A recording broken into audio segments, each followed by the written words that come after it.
now we can turn our attention to another theorem.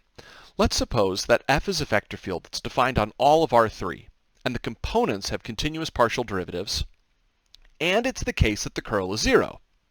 What we'll find here is then that if you meet all of these conditions, you have curl 0 and you have continuous first order partials, then it must be the case that you have a conservative vector field.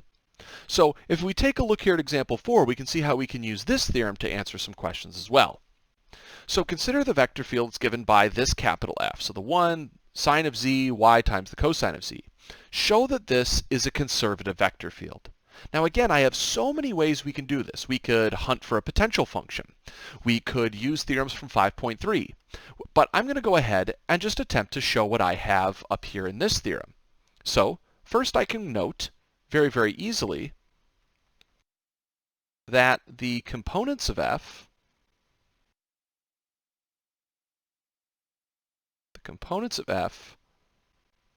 have continuous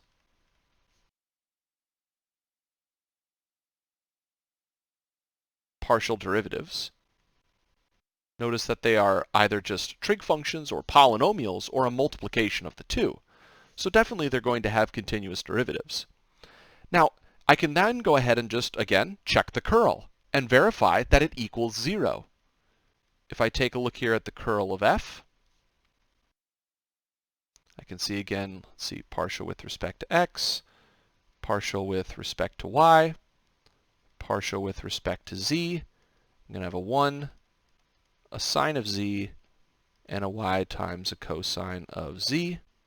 Set up my I, my j, and my k, and we're ready to crunch. Let's see what we come up with here.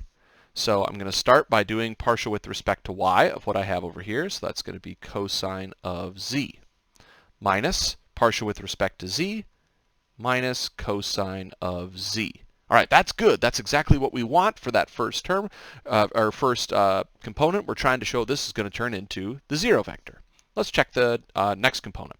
So partial with respect to x, well, that's going to be 0. And then partial with respect to z of 1, that's also going to be 0. That's good. Final partial with respect to x is going to be 0. And partial with respect to y, that's going to be 0. So ultimately, this does exactly turn into the vector 0, 0, 0. That is, it is the 0 vector. So this automatically means then f must be conservative. Perfect. Okay, so we're able to actually show this is conservative using this new technique. Again, it's not the only way we could have shown that it was conservative, but just the way we chose to use here.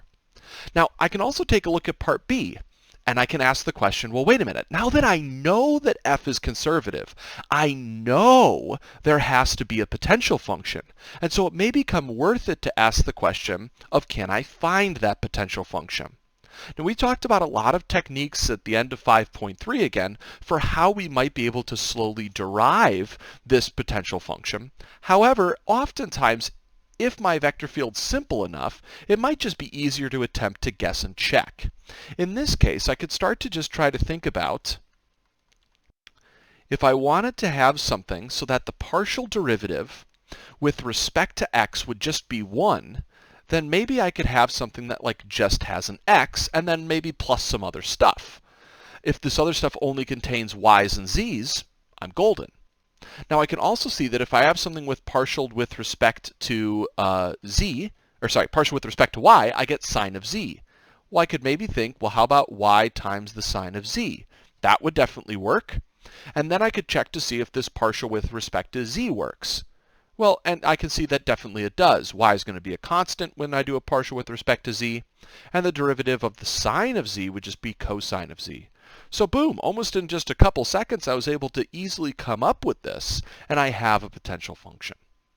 Now, all of these ideas of the curl and measuring measuring the curl, finding when it might be equal to 0 under certain circumstances, is going to be very, very helpful for us as we begin to talk about our last important idea here in Calc 3. And it's the idea of what we call Stokes' theorem.